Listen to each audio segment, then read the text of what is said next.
자, 우리 옆에 분들과 다시 한번 인사하겠습니다. 오늘 정말 잘 오셨습니다. 자, 은혜 받기 원합니다. 예, 감사합니다. 굳은 날씨 가운데도 불구하고 하나님께서 베풀어 주시는 은혜를 사모하면서 이 자리에 나오신 여러분들에게 주께서 허락하시는 신령한 은혜가 함께 하시게 되시기를 주님의 이름으로 축복합니다. 자, 역사 이래로 우리 인간에게 찾아오는 가장 큰 고통 중에 하나가 바로 허무함이라는 감정인데요. 자, 이때 허무하다라는 것은 문자적으로 볼 때에 아무것도 없고 텅 비어 있다라는 뜻으로서 모든 것이 다 부질없게 느껴지고 아무 생각이나 의지가 없는 상태를 일컫습니다. 자, 그러니까 인간이라는 존재가요, 이게 쉽게 정의할 수 없고 얼마나 복잡한 존재인지, 때로는 먹을 것이 하나도 없고 배가 고파도요, 참을 수 없는 고통이 몰려오기도 하고요. 때로는 모든 것이 풍족하고 배부르고 문제가 없음에도 불구하고 우리의 심령에 허무함이 찾아오면 죽을 것 같은 고통이 찾아올 수도 있는 것입니다. 자, 그래서요, 여러분들에게 좀 생소할지 모르겠지만 그 불자들이 읽는 법구경에 보면요, 우리 인생을 참 이렇게 공감이 되게 묘사하는 구절이 있는데요. 자, 제가 한번 읽어볼게요. 목사님이 별걸 다 인용하죠. 한번 들어보세요. 잠이 오지 않을 때에는 여름밤도 길고, 원래 여름밤은 좀 편안한 밤을 좀 상징하거든요. 겨울에는 막 춥잖아요. 그런데 이제 겨울에는 이제 해가 뜨는 것을 이렇게 빨리 기다리다 보니까 긴데요. 근데 여름에는 걱정 없이 잘 수 있잖아요. 좀 모기는 있더라도. 그런데 잠이 오지 않을 때는 이 아무 문제가 없는 여름밤도 어떻다고요? 길고, 피로한 자에게는 일리길도 멀기만 하고, 진리를 구하지 않는 자에게는 만나기 어려운 인간 세상도 허무하기만 하다. 진리를 구하지 않는 자에게는 인간 세상이 마냥 허무하기만 하다. 뭐 이런 구절이 있는데, 저는 그게 이제 법구경에 적혀 있어도 그걸 이제 교회식으로 해석을 하곤 합니다. 그 진리가 누구를 말해요? 예수님. 예수님이라고 생각을 하면서 이 자리에 참석한 여러분들이 예수 믿으면 그 허무함을 이길 수 있다라고 해석을 하곤 해요. 자, 그런데 오늘 우리가 읽은 이 전도서도 사실은 이와 비슷한 이야기를 하고 있는데요. 자, 아마도 전도서를 기록한 이 전도자는 모든 면에서 풍족하고 여유로운 사람이었을 것 같은데요. 자, 안타깝게도 그도 역시 자신의 인생 중 참을 수 없는 허무함이 찾아왔던 것 같아요. 자, 그렇기 때문에 1장을 보니까 우리의 인생을 이렇게 노래합니다. 헛되고 헛되며 헛되고 헛되니 모든 것이 헛되도다. 자, 헛되다라는 말이 몇 번이나 나와요? 5번이나 등장하는 거 보니까 아마 보통 허무한 게 아닌가 봐요. 자, 그러면서 이렇게 고백합니다. 해 아래에서 수고하는 모든 사람에게 무엇이 유익한가? 자, 이때 헛되다는 말은 히브리어로 헤벨이라고 하는데요. 자, 이 헤벨이라는 단어는 증기, 숨, 호흡이라는 뜻으로서 우리의 인생이 참으로 순식간에 지나가며 사람이라는 존재가 참 별거 아닌 것 같다라는 고백으로 해석해 볼 수 있습니다. 자, 그렇다 보니 전도자는 자신의 이 허무한 마음을 달래고자 나름대로 이런저런 시도를 하게 되는데요. 자, 3절을 보니까 무엇으로 자기 마음을 달래려고 했다고 하죠? 술로 자기 마음을 달래고자 노력했다고 합니다. 자, 그러니까 사람이 허무하면 무엇을 즐길 수밖에 없어요? 술을 먹을 수밖에 없다고요. 자, 그리고 4절부터 6절을 보니까 이런저런 사치 생활을 했다고도 하는데요. 자기 자신을 위해서 대궐 같은 집을 짓기도 하고 포도원을 일구고 여러 가지 아름다운 동산과 과원들을 만들었다고 합니다. 자, 그리고 마지막으로 7절부터 8절을 보면 참 부러운 이야기가 담겨 있는데요. 이 전도자가 돈이 얼마나 많이 있는지 자신이 갖고 싶은 것을 모조리 사들여서 자신의 마음을 달랬다고 하는데요. 남녀 노비들이나 종들도 마음껏 사고요. 은이나 금이나 각종 보물들을 사두었을 뿐만 아니라 심지어 첩도 많이 한번 들여보았다라고 이야기합니다. 자, 그런데 그럼에도 불구하고 전도자의 마음은 그다지 회복되지가 않았던 것 같은데요. 자, 우리 다 같이 11절 말씀 같이 한번 읽어보겠습니다. 시작.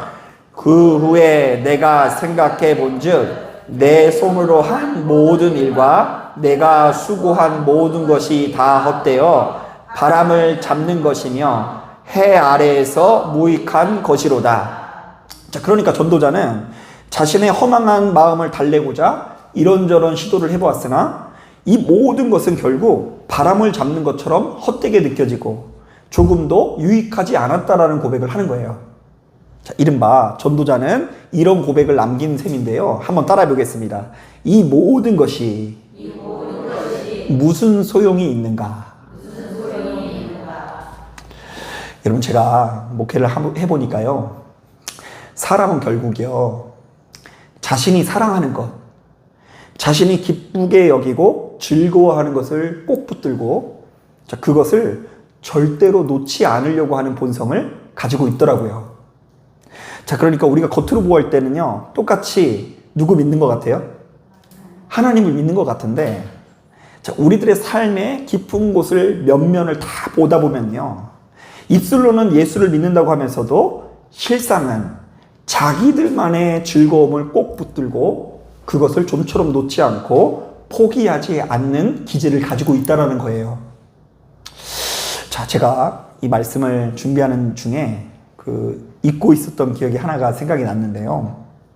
자, 제가 일전에 정읍에서 사역을 할 때 교회에서 사택까지 걸어서 약 20분에서 30분 정도가 되는 거리가 됐는데요. 자, 그 과정에서 꽤 높다란 언덕배기 하나를 지나야 했습니다. 자, 그런데 하루는 그 언덕을 올라가는 중에 그 자전거 탄 아저씨를 한 분 만났는데요. 자, 이분이 갑자기 언덕에 올라가기 전에 그게 힘이 들어서 그랬는지 아니면 자전거가 귀해서 그랬는지 모르겠는데 갑자기 자전거에 내리시더니 그 자전거를 어깨에 짊어지고 올라가시더라고요. 그 언덕을. 그리고 제가 이제 그것을 이제 아무 데서나 볼 수 있는 광경이 아니잖아요. 그래서 참 웃기더라고요. 그러니까 언덕을 같이 이렇게 올라가는 거예요. 서로 이렇게 일행은 아니지만. 그런데 이제 제가 그 모습을 보고 어찌나 웃기고 신기한지, 아니, 사람이 있고 자전거 있지, 자전거 있고 사람이 있는 건가?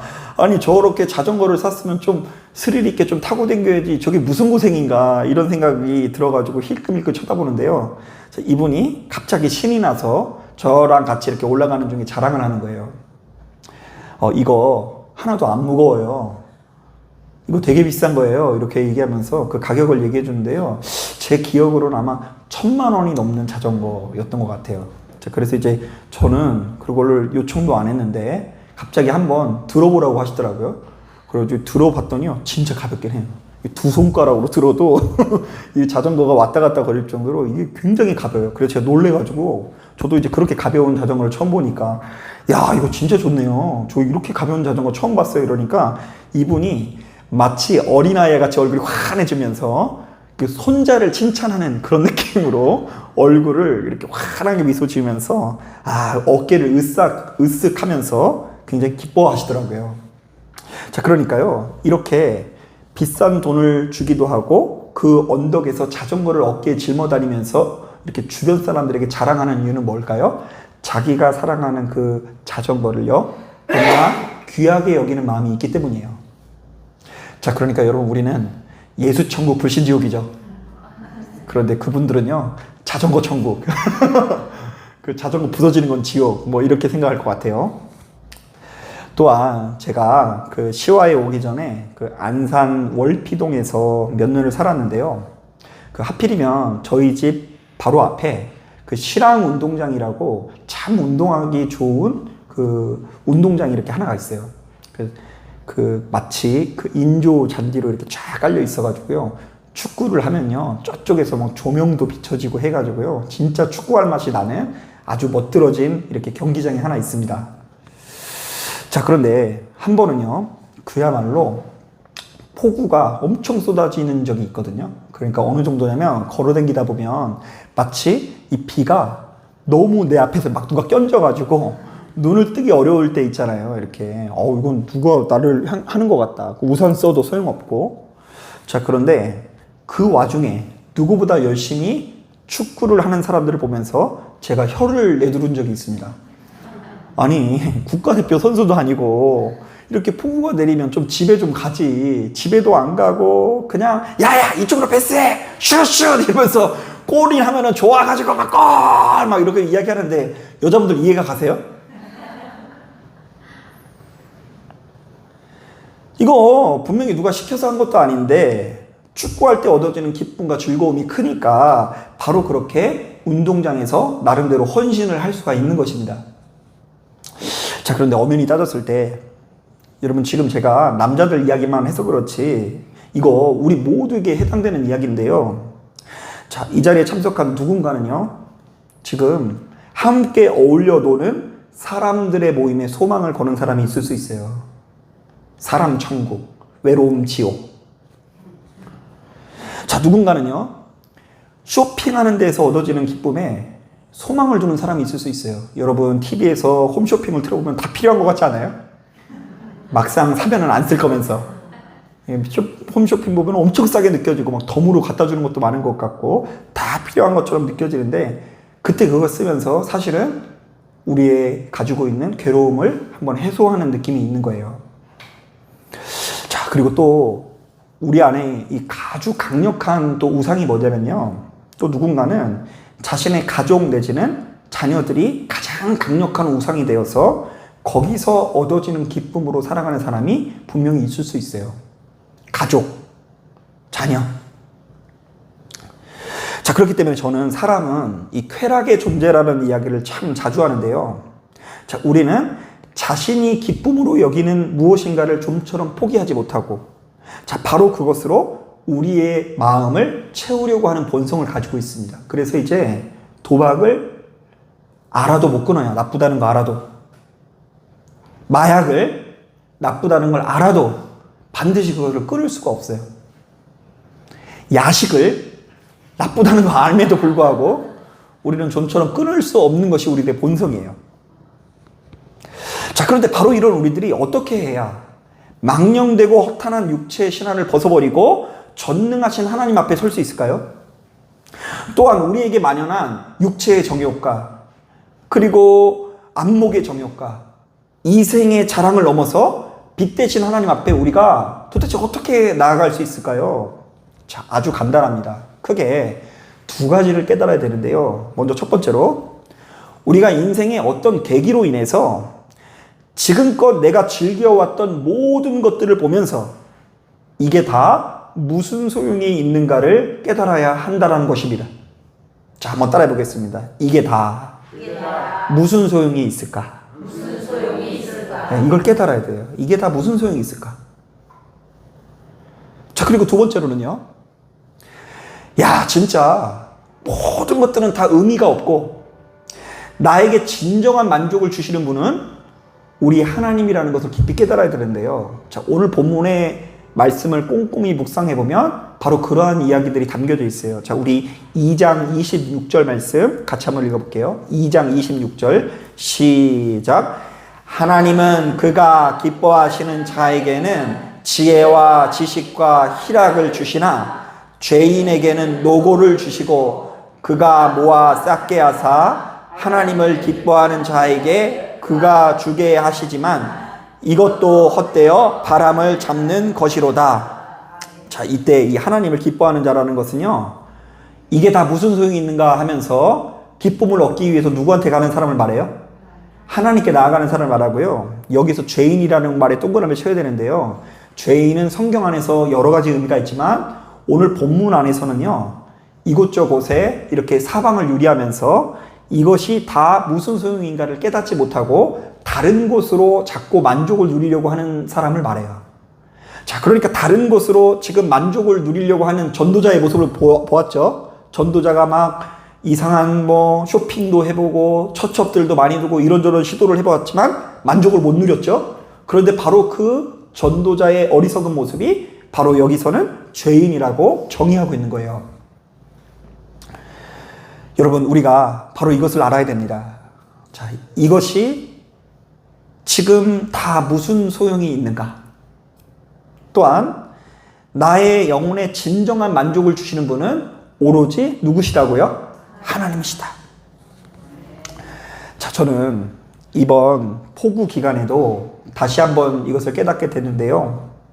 자, 아무래도 이제 제가 1년 중 이 교회 건물 때문에 가장 긴장하는 때가 이맘때거든요.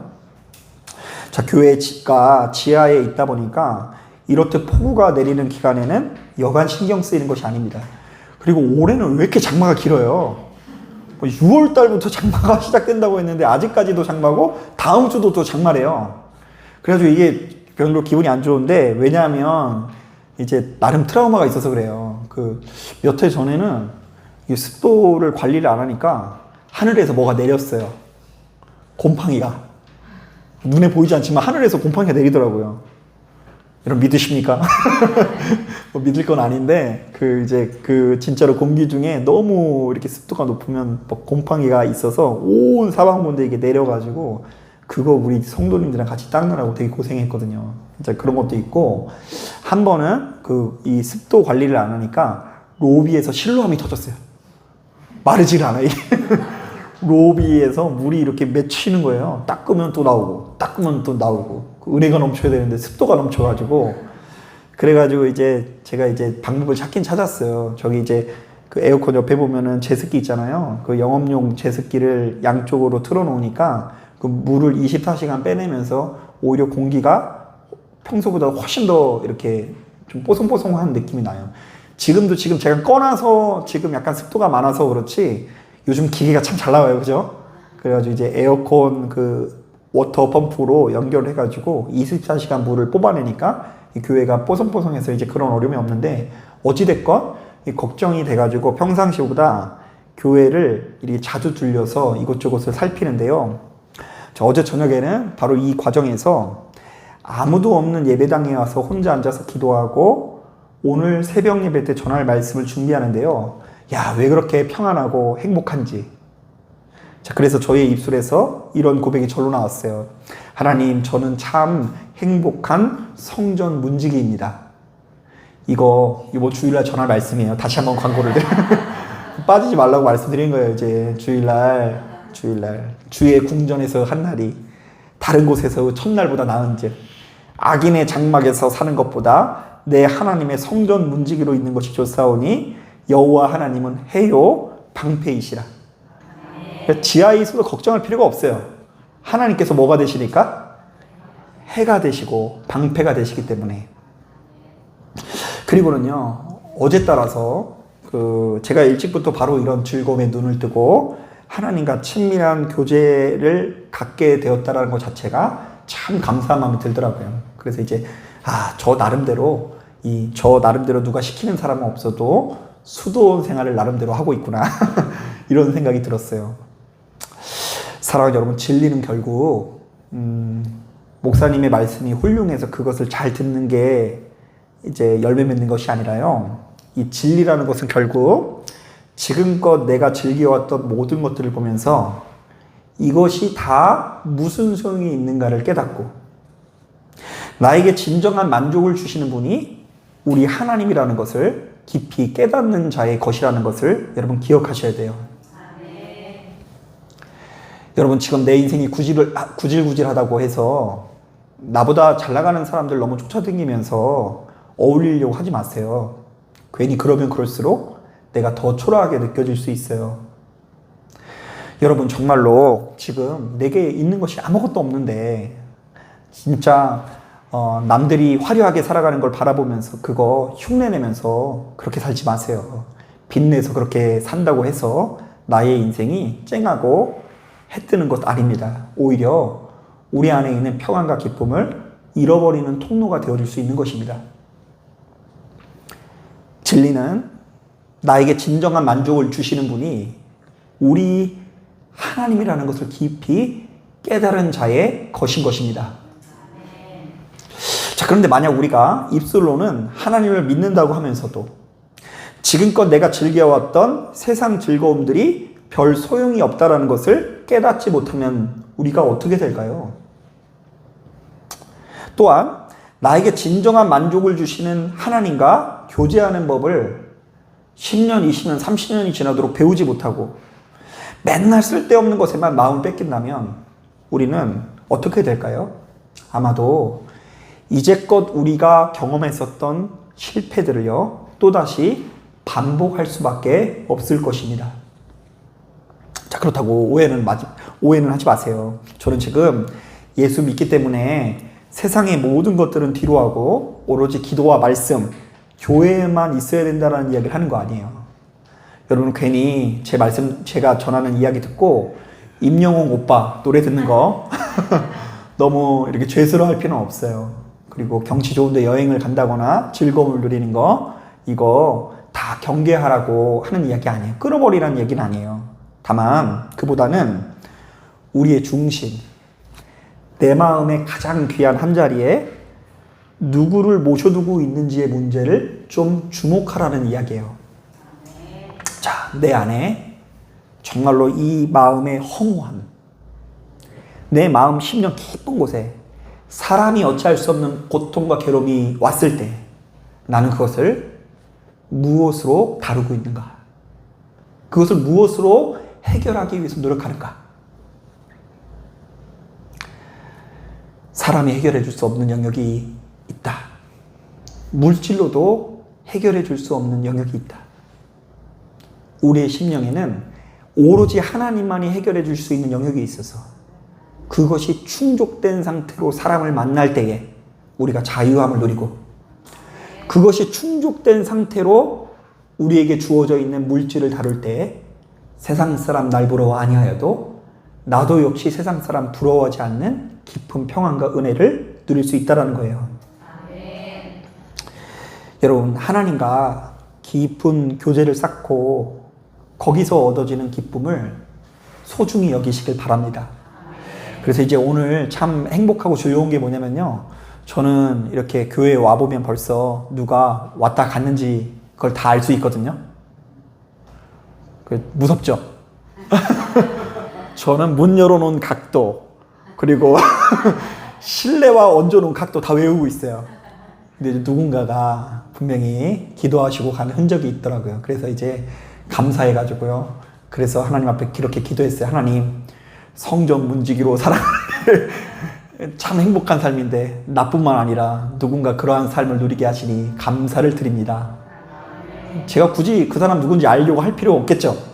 근데 하나님께서는 알고서요, 그 답답하고 힘겹고 괴로운 그 마음에 분명히 충분한 응답을 부어주실 줄로 믿습니다. 네, 그래서 그것이 행복인 것을 알 때에 자꾸만 때로는 조금 쓸쓸할 수 있어요. 이것이 다 무슨 소용이 있겠는가. 뭐 어떤 분들은 심한 분들 같은 경우는요, 자녀를 키워봤자 뭐 다 소용없다면서요. 그죠? 아직은 저는 좀 소용이 있는 것 같아요. 좀 어려가지고. 자녀도 소용이 없고, 가족도 소용없는 것 같고, 직장도 소용없는 것 같고, 열심히 살아도 다 소용없는 것 같고, 그냥 마치 무인도에 버려져서 나만 홀로 살아가는 것 같은 고통과 괴로움, 그리고 막막함이 우리에게 찾아올 수 있어요. 자, 그때 자꾸 눈을 번쩍 뜨고 이곳저곳을 돌아보면 자꾸 초라해질 일만 남아있는데요. 그때 여러분 눈을 감으시고요, 방언으로 하든 통성으로 하든 침묵으로 하든요, 내 영혼의 가장 깊은 곳에 거하신 하나님께 도우심을 요청하면서 주님, 나의 믿음 없음을 도와주옵소서, 이렇게 기도하셨으면 좋겠어요. 아멘. 자, 한번 따라해 볼까요? 주님, 나의 믿음 없음을 도와주시옵소서. 예, 이렇게 진실한 마음으로 기도를 하면 하나님께서 반드시 여러분들의 눈을 여시사 여러분들이 이 각박한 세상, 허무한 세상으로부터 이길 수 있는 정말로 권세와 능력을 주신다는 걸 믿으시는 저와 여러분들이 되시기를 주님의 이름으로 축복합니다. 자, 기도하겠습니다.